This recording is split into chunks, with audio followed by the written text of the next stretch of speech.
네, 오늘도 귀하고 복된 말씀 에베소 4장 말씀 통하여서 벗어버려야 할 구습들이라는 제목으로 하나님 말씀 함께 나누도록 하겠습니다. 샬롬으로 한번 인사할까요? 샬롬 반갑습니다. 참 잘 오셨습니다. 오늘 수예배 가운데도 나오신 우리 사랑하는 우리 가족, 부부들이 많고요. 그 외에도 반가운 얼굴들 이렇게 수요일에도 다시 만나서 좋습니다. 여러분 오늘 어떻게 행복한 날이신가요? 네, 아멘입니까? 네, 우리에게는 참 행복과 기쁨이 가득합니다.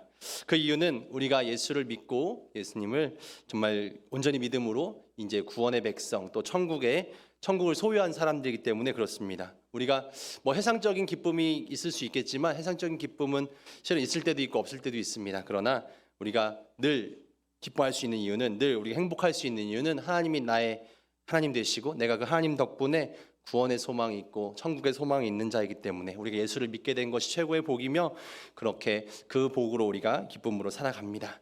그런데 우리가 예수님을 그렇게 알게 되었고 그렇게 예수님 믿게 되어서 이젠 천국의 백성이 되었습니다. 최고의 복을 누리게 된 존재가 되었어요. 그런데 그렇다면 이제 우리가 예수님을 믿는 사람답게, 예수님을 믿는 구원의 백성답게 새로운 피조물로 살아가는 것이 정말 중요합니다. 내가 이왕 예수를 믿게 되었으니 이제 정말 바르게 믿고 나가야 되는 것이죠. 내 말과 내 행동과 내 삶이 하나님의 자녀답게, 내가 하나님 백성답게 정말 행복한 사람답게 살아내야 합니다. 그러나 우리들의 모습을 보면 정말 행복한가? 누가 봐도 우리 목사님은, 누가 봐도 우리 교회 권사님은, 누가 봐도 우리 안수 집사님은, 누가 봐도 우리 교회를 열심히 섬기는 우리 부대 지휘관은 행복해 보이고 뭔가 즐거워 보이고 뭔가 임무나 어려운 미션들이 닥쳐도 좌절하지 않고, 실은 그런 모습들을 누가 봐도 보여야 한다는 것이죠. 어울리지 않는 모습이 있습니다.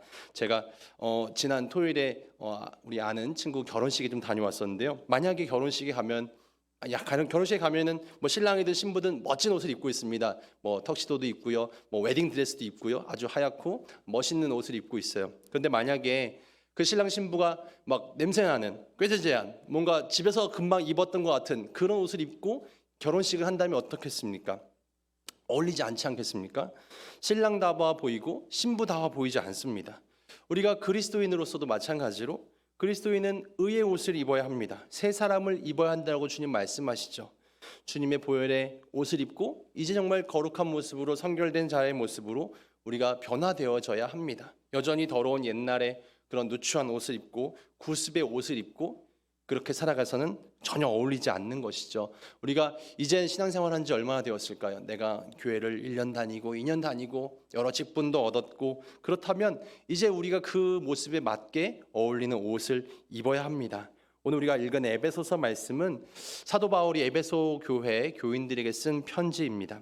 그런데 에베소 교인은 누구인가? 에베소 교인은 이 사도 바울을 통해서 처음으로 예수님을 알게 되었고 그 예수님을 믿고 구원받은 사람들입니다. 자칭 이 에베소 교인들은 그리스도인이었어요. 근데 이 사람들에게 편지를 씁니다. 그런데 이 에베소 교인들은 여전히 그리스도인이면서도 여전히 정말 자신의 어떤 생업이나 자신의 어떤 그런 공동체 거기서 실은 벗어나서 예수님을 잘 따라보겠다고 애쓰는 사람들이었어요. 그럼에도 불구하고 그 에베소 교인들은 여전히 구습을 벗어버리지 못하고 있었습니다. 옛적에 예수님을 알기 전에 모습을 다 벗어버리지 못하고 있습니다. 사도 바울은 그래서 강조합니다. 여러분, 유혹의 욕심을 따라 썩어져가는 구습을 과감하게 벗어버리십시오. 옛사람을 벗어버리십시오. 우리 마음이 이제 새로워져야 합니다. 의와 진리로 거룩함으로 새 사람을 입어야 됩니다. 이런 이야기를 합니다. 실은 오늘 우리가 이 말씀을 우리 잘 아는 이야기이기도 하고요. 다시 한번 들으면서 생각해 봅니다.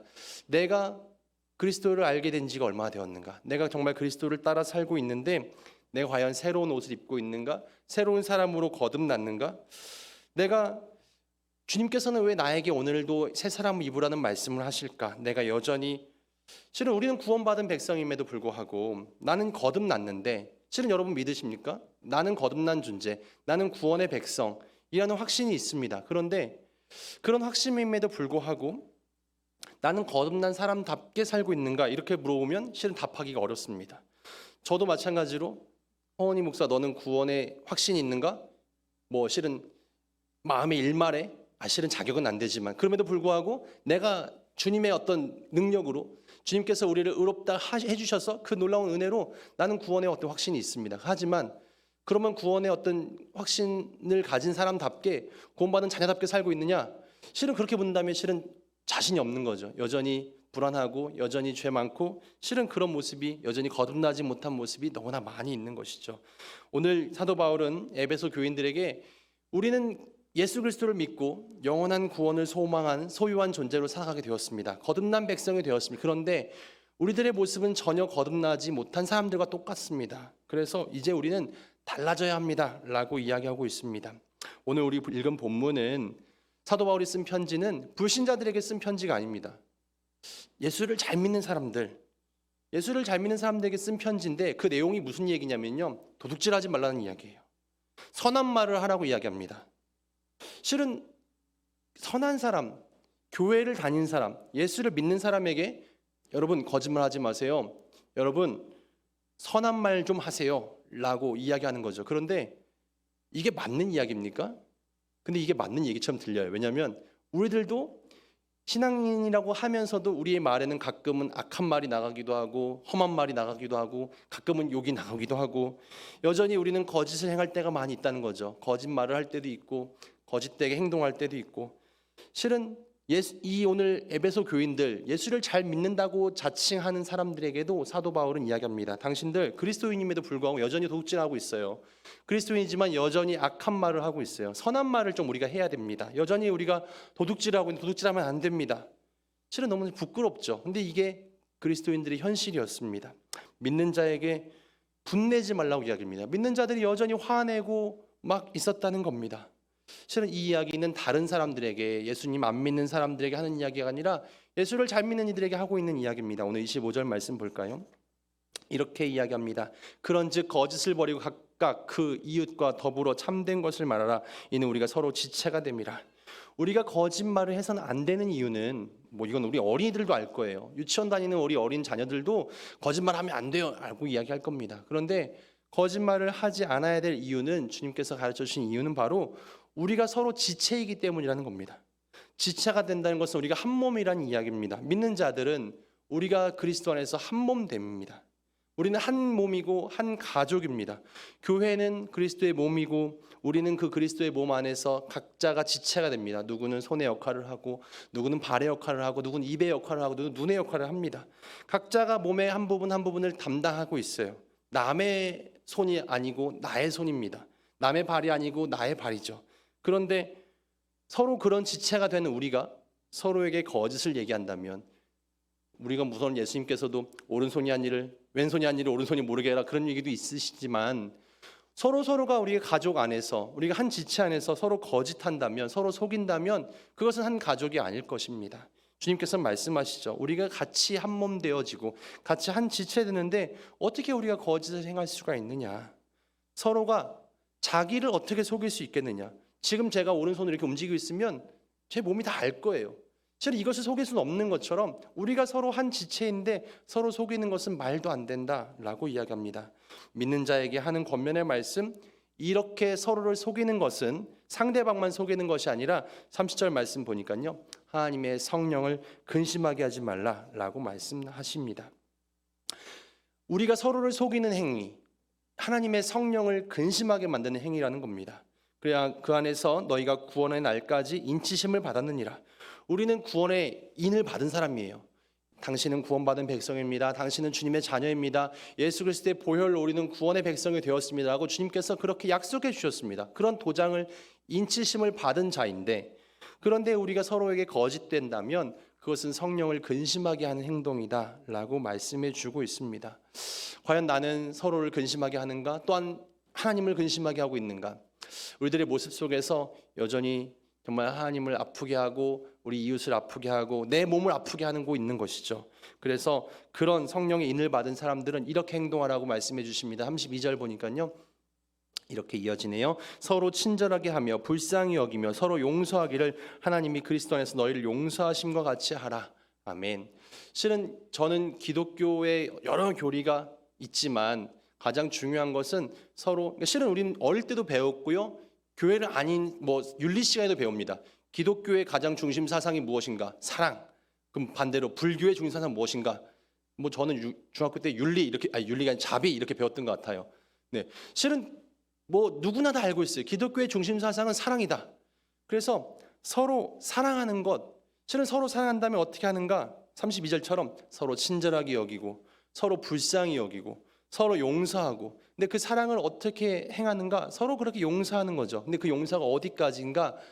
주님께서 우리를 위해서 그리스도를 보내주셨던 것처럼 우리도 그렇게 용서해야 한다라고 이야기합니다. 전 주기도문의 말씀이 참 가슴 깊이 와닿는 부분이, 우리가 용서받기를 원하는데 우리가 용서받기 위해서는 내가 누군가를 용서해야만 합니다. 내가 누군가를 용서했던 것처럼 주님께서도 우리를 용서해 주십시오라고 이야기합니다. 용서의 전제는 내가 누군가를 늘 용서해야 합니다. 내가 누구를 용서하지 않고 마음에 꽁하고 담아두고 누군가를 미워하고 있다면 주님께서도 우리를 용서해 주지 않으신다는, 실은 굉장히 무서운 말씀입니다. 나는 주님께 용서해 주십시오. 나 어제도 죄 지었는데 오늘 회개하니까 용서해 주십시오라고 회개기도 합니다. 하지만 나는 회개받기를 원하면서, 나는 용서받기를 원하면서 내가 누군가를 마음에 품고 여전히 놓아주지 않고 있다면, 내가 누군가를 용서하지 않고 있다면, 내가 그 사람을 나의 편으로 받아들이지가 않고 있다면 실은 그것은 굉장히 잘못된 행동이라는 거죠. 나는 용서받기를 원하면서 내가 누군가를 용서하지 않는 것은 하나님께서는 그렇게 움직이지 않으신다는 겁니다. 너희가 서로 용서하라. 하나님이 그리스도 안에서 너희를 용서하심과 같이 너희도 서로 용서하라. 이미 용서받은 사람들 누굽니까? 불신자들이 아니었습니다. 그리스도인들이었습니다. 예수님을 믿고 이미 용서함을 받은 자. 근데 그런 사람들이 서로를 용서하지 않고 있었다는 겁니다. 서로에게 정말 그렇게 성령님의 마음을 아프게 하고 있었다는 거죠. 그래서 믿는 자들이 지켜야 될 목록들이 오늘 말씀에 쭉 나옵니다. 그래서 우리에게 그 목록을 설명해 주는데, 첫 번째는 거짓을 버리라는 것이었어요. 네, 에베소 교인들에게 거짓을 하지 말라고 이야기합니다. 옆에 계신 분들에게 다시 한번 이야기해 주세요. 대부분 남편과 아내들이신데요, 이렇게 얘기해 주십시오. 네, 우리 거짓말하지 맙시다. 네, 남편과 아내분 서로에게 얼마나 솔직하십니까? 대부분 엄청 솔직할 거라 믿습니다. 실은 다른 사람에게는 내가 다 얘기하지 않아도 우리 남편과 아내에게는 다 이야기하고 솔직하시리라 믿습니다. 그런데 실은 우리가 교회 안에서도 또 남편과 아내에게도 솔직하지 못할 때가 있어요. 제가 가끔 그런 생각을 합니다. 가끔 제가 장병들하고 상담할 경우가 가끔 있는데, 상담하거나 실은 뭐 이런 공적인 예배 설교 때보다 좀 이렇게 소그룹 모임을 하거나 이럴 때 뭐 자기 고백을 할 때가 있잖아요. 자기 간증을 할 때도 있고. 그러다 보면은 실은 뭐 제 속에 있는 이야기라든지 제 옛날 이야기라든지 과거의 경험들을 얘기할 때가 있어요. 그러면 생각합니다. 이런 이야기는 우리 아내한테도 잘 안 하는 이야기인데 내가 지금 우리 21살짜리 저 용사한테 저렇게 하고 있네. 이건 내가 한 번도 우리 엄마한테 한 적이 없는 이야기인데, 우리 아내한테도 한 적이 없는 이야기인데 내가 우리 교회 집사님하고 하고 있네. 이런 생각을 할 때가 있어요. 그래서 조금 더 실은 대부분 남편은 아내들한테 내 어떤 옛 모습이라든지 나의 약한 모습이라든지 이런 것들을 잘 안 보이려 합니다. 아내분도 마찬가지시겠죠. 하지만 우리 조금 더 솔직하고 거짓말하지 않는 게 중요합니다. 오늘 말씀 보니까 다시 한번 읽어볼까? 25절입니다. 우리가 이 말씀을 좀 새겼으면 좋겠는데요. 네, 25절 말씀 띄워주세요. 우리 같이 읽읍시다. 시작. 그런즉 거짓을 버리고 각각 그 이웃과 더불어 참된 것을 말하라. 이는 우리가 서로 지체가 됨이라. 아멘. 거짓은요, 진실이 아닌 것이 다 거짓입니다. 사실이 아닌 것을 사실처럼 말하는 것, 네, 거짓이죠. 여러분, 우리는 거짓말 한 적이 있습니까? 실은 조금씩 거짓말을 할 때가 있습니다. 조금씩 포장하는 거죠. 좀 더 나를 유리하게 만들기 위해서.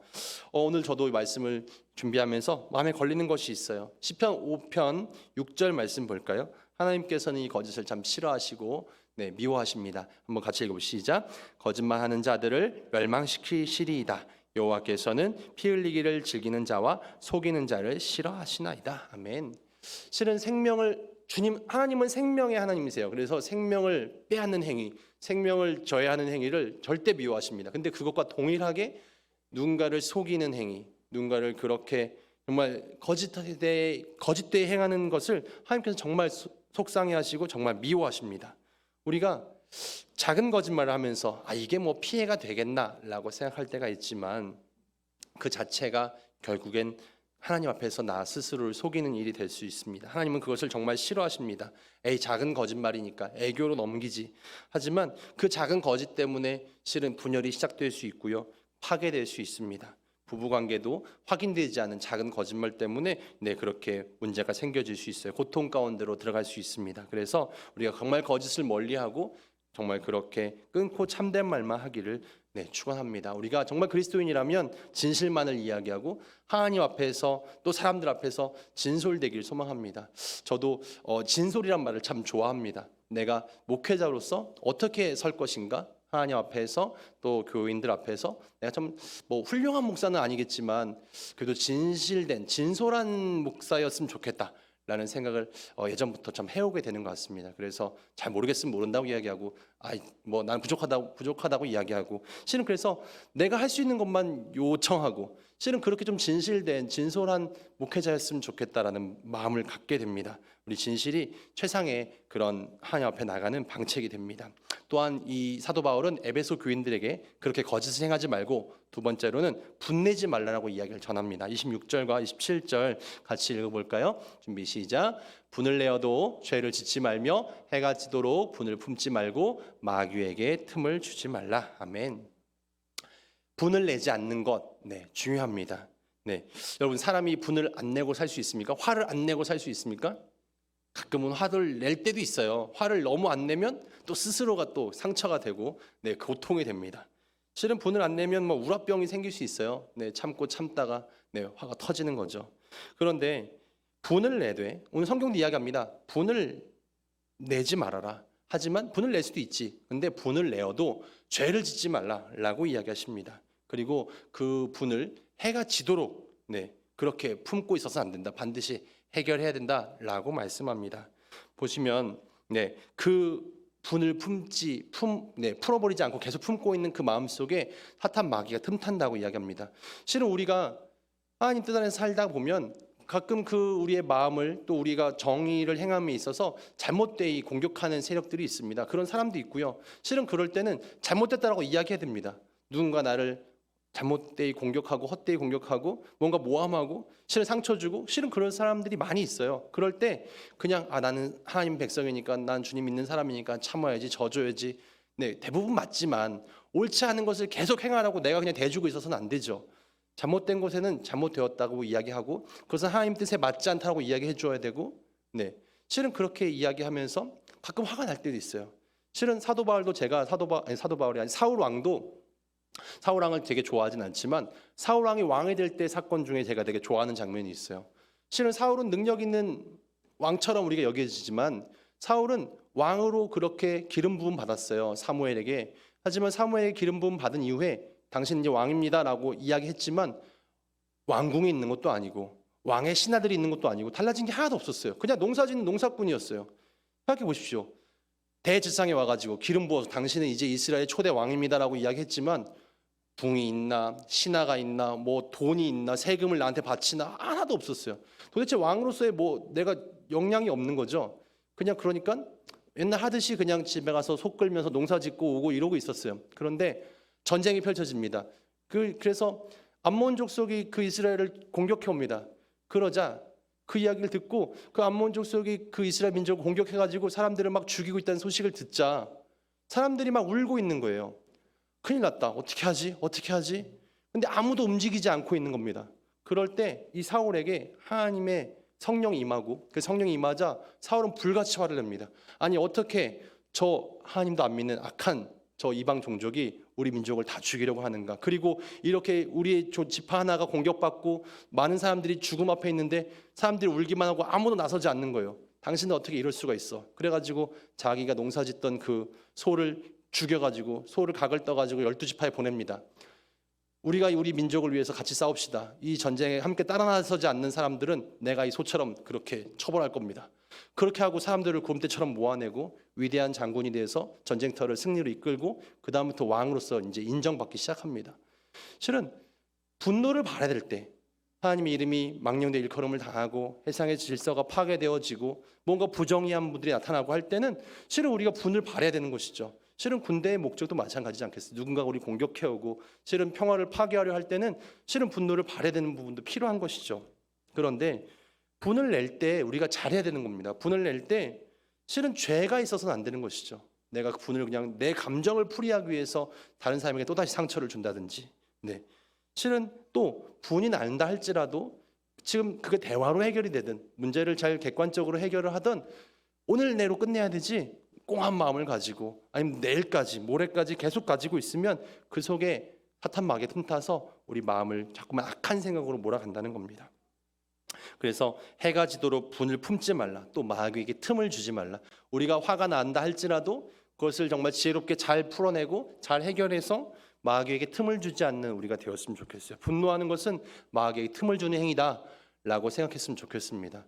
우리 가끔 어떤 분들이 저한테 물어봐요. 목사님은 화날 때가 없어요? 화를 잘 안 내십니까? 그래서 저는 그런 생각을 해요. 나는 화가 잘 안 나는 것 같아. 그랬더니 저희 아내가 당신 화 안 내는 거 아닌데 라고 이야기하더라고요. 나는 되게 화 안 내는 사람인 줄 알았는데 나는 되게 나의 어떤 성령의 열매 중에 하나가 나는 온유함이라고 생각했는데 라고 이야기했는데 그렇지 않아 라고 당신도 가끔 화낼 표정이 인상 안 좋아질 때가 있어 라고 이야기할 때가 있대요. 그래서 가끔 그렇게 화가 날 때도 있지만 회가 지도로 풀지 않는 것, 계속 품고 있는 것은 마귀가 틈탈 수 있는 요건이 된다. 우리가 저도 말씀이 자유롭지가 않죠. 가끔은 성도님들에게 또 이렇게 그냥 꽁할 때가 있는 거죠. 뭔가 나를 이해해주지 않고 오해하고 그래서 가끔 그냥 굉장히 사랑으로 대해야 되는데 그렇지 못할 때 무관심하게 대할 때 상처를 주고 받고 할 때도 많이 있어요. 그래서 분노는 해롭습니다.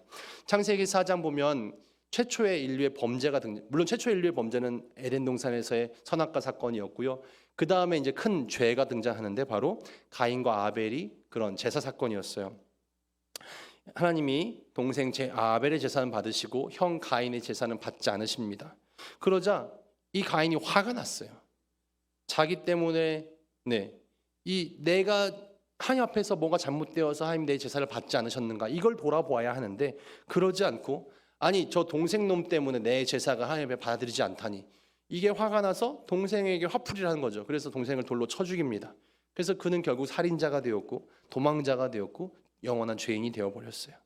모세도 마찬가지입니다. 모세는 실은 이집트에서 출애굽시켜서 이스라엘 백성들을 이끌어낸 위대한 지도자입니다. 그런데 반석에서 물을 내라고 했는데 모세가 이스라엘 백성들이 너무 화가 나는 거예요. 어떻게 이렇게 말을 안 듣나? 어떻게 이렇게 늘 짜증내나? 그래가지고 화가 나가지고 이 반석을 지팡이로 막 두드렸어요. 어디 하나님께서 물 너희들한테 주시나 안 주나 한번 보자 하고 막 그렇게 두드립니다. 그러자 거기서 반석에서 물이 나와서 이스라엘 백성들에게 물을 주었지만 하나님 앞에 그가 분노를 발한 것, 그의 어떤 교만함, 나만 어떻게 하나님 앞에서 온전함 이런 것들이 불순종이 되어서 모세는 결국 그 일로 인해서 하나님께서 너는 그 분함 때문에 분노를 발한 것 때문에 이 가나안 땅에 들어가지 못한다라는 하나님의 그런 메시지를 비운의 지도자가 되고 맙니다. 분노는 이처럼 위험합니다. 정말 그래서 우리가 분노를 멀리하고 화냄을 분노보다는 온유함으로 하나님 앞에 의를 이루는 그런 우리가 되기를 소망합니다. 그래서 분내는 것은 하나님의 의를 이룰 수 없음, 옛사람의 모습임을 우리가 기억하면서 우리가 살았으면 좋겠습니다. 그리고 세 번째 바울이 말하기를요 도둑질하지 말라라고 이야기합니다. 28절 같이 읽어봅시다. 28절 말씀 시작. 도둑질하는 자는 다시 도둑질하지 말고 돌이켜 가난한 자에게 구제할 수 있도록 자기 손으로 수고하여 선한 일을 하라. 아멘. 어떻게 믿는 자들이 도둑질을 하고 있었을까요? 이상한 일이죠. 내가 정말 예수님 믿겠다고 그렇게 나선 사람들이 왜 남의 것을 훔치는 일이 있었을까? 주석에 보니까 성경학자들은 이렇게 해석을 합니다. 그런 풍조가 좀 기독교 교회에 초기 기독교 교회에 있었다는 거예요. 예수님이 곧 재림한다고 하시니까 지금 이 땅의 현실이 중요한 것보다는 지금 빨리 이 땅에 어떤 새로운 하늘 새 땅 하나님의 나라 예수 그리스도의 나라가 오게 됩니다. 그러자 내가 지금까지 일했던 일터에 나가서 일하는 게 뭐가 중요한가? 지금 당장 여기서 말씀을 읽고 기도하고 뭔가 깨닫고 이게 더 중요하지 이런 마음들이 막 생겨진 거죠. 우리나라 예전에 막 휴거 막 이렇게 하면서 막 모여들었던 종교 집단처럼 그래서 일터도 다 그만두고 모여들어서 같이 기도하고 성령 받기를 그렇게 막 구했던 교회의 모습들이 있었어요. 그런데 그렇게 예수님 언제 올지 모르는데 우리가 이래 갖고 뭐하나? 그래서 교회 거기 모여가지고 같이 기도하는 건 좋았어요. 같이 근데 거기서 놀고 먹으니까요.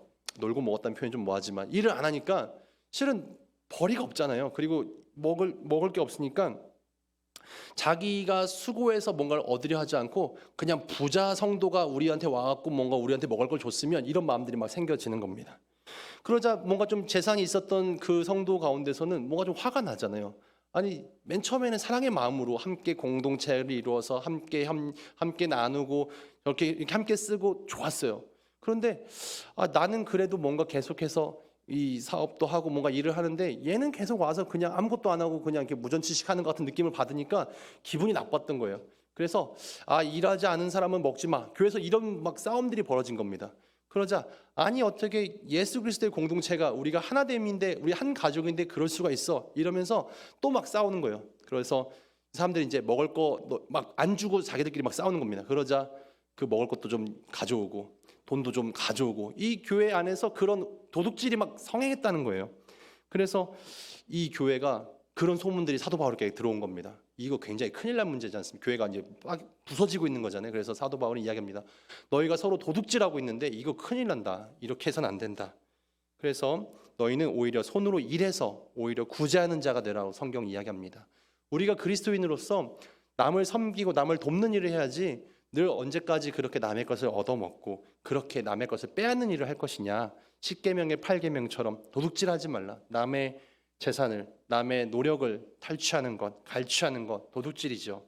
물건만이 아니라 물질만이 아니라 명예도 도둑질하고 행복을 도둑질하고 갚았다가 꾸었다가 갚지 않고 이 모든 것 다 도둑질이 되어집니다.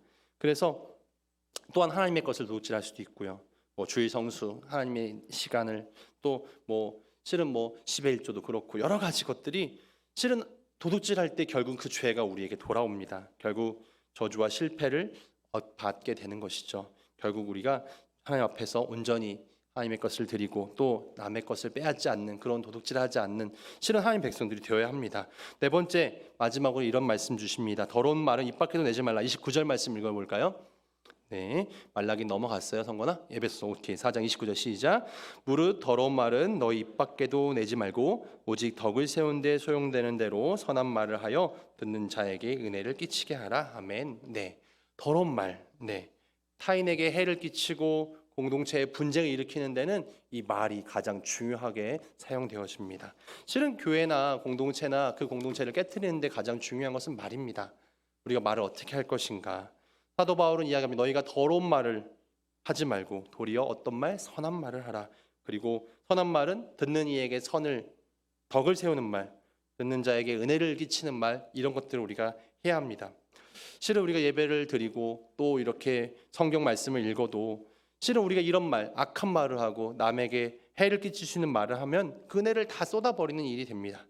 다른 사람은 우리들의 말 때문에 시험에 들고 실은 성도들은 제가 알 때 교인들은 그래도 정말 남을 배려하고 아끼고 사랑하고 아픔을 보듬어주고 실은 그런 마음들을 많이 갖고 있어요. 대부분 그렇게 행합니다. 그런데 그런 선의가 오히려 실은 잘못 오해되어지기도 하고 그런 오해가 정말 어떤 믿음이 연약한 지체들을 교회로부터 하나님으로부터 멀어지게 만드는 그런 일들을 왕왕 보게 됩니다. 실은 그래서 우리가 늘 우리의 입술에 주님께서 파수꾼을 세워주시고 우리 입술 가운데 덕을 세우는 말만 있기를 늘 기도해야 합니다. 우리 구역장님은 우리 권사님은 정말 그분의 말만 들어도 그분의 이야기만 들어도 은혜가 된다. 이런 우리가 소리를 들어야 되는 거죠. 그분이 이야기하면 참 너무 잔소리 같고 싫다. 이런 마음이 들면 안 되는 것입니다. 우리가 더러운 말을 버리고 선한 말을 하는 것이 정말 중요합니다. 성령을 근심하게 하는 더러운 말들 요소는 이런 것들이 있어요. 31절 볼까요? 쭉 나와 있어요. 악독과 노함과 분냄과 떠드는 것과 비방하는 것. 실은 이런 것들이 우리의 더러운 말들이 됩니다. 악독, 우리가 가지고 있는 뭔가 과거의 상처나 원한들, 이웃과 화해하지 않고자 하는 우리의 그런 연약한 마음들이 실은 우리의 말 속에 악독하게 나갈 때가 있어요. 내 마음의 상처들이 주님 안에서 온전히 씻겨져야 내 마음의 어떤 그런 상처들이 독이 되어 나가지 않습니다. 우리가 이것들을 회개하고 해결되어지는 것이 정말 중요해요. 또한 노함, 아까 얘기했듯이 노하지 않는 것 중요합니다. 그래서 걷잡을 수 없는 어떤 분노를 우리가 조절하는 것이 정말 중요하고요. 또 분내는 것 비슷하죠. 또 떠드는 것. 실은 가끔은 우리가 서로 대화하고 교제하는 건 너무 중요하지만 가끔 우리가 떠들게 되면 무슨 얘기합니까? 남의 뒷담화를 하거나 실은 그런 남의 얘기를 할 때가 많아요. 정말 해서 전혀 덕이 되지 않는 그런 이야기들을 할 때가 있습니다. 그래서 그런 떠드는 것들을 자제하지 못하는 이야기들을 우리가 조절해야 될 것이고요. 비방, 상대방에게 모욕적이거나 비난하지 하는 말을 해서는 안 될 것입니다. 실은 오늘 이야기했던 것, 도둑질하는 것, 거짓말하는 것, 분내는 것, 또 이렇게 정말 악한 말들을 하는 것, 이 모든 것들이 실은 옛사람의 모습입니다. 이런 옛사람의 모습들이 에베소 교회를 파괴시키고 있었고 실은 한국 교회나 많은 공동체를 깨뜨리고 있습니다. 이것들은 하나님의 성령을 근심하게 하는 행위라고 사도 바울은 이야기해 주고 있습니다. 우리가 어떻게 할 것인가? 나는 과연 어떤가? 돌아보았으면 좋겠습니다. 이런 성도들은 어떤 말을 해야 되는가? 32절 이야기할까요? 다시 한번 볼까요?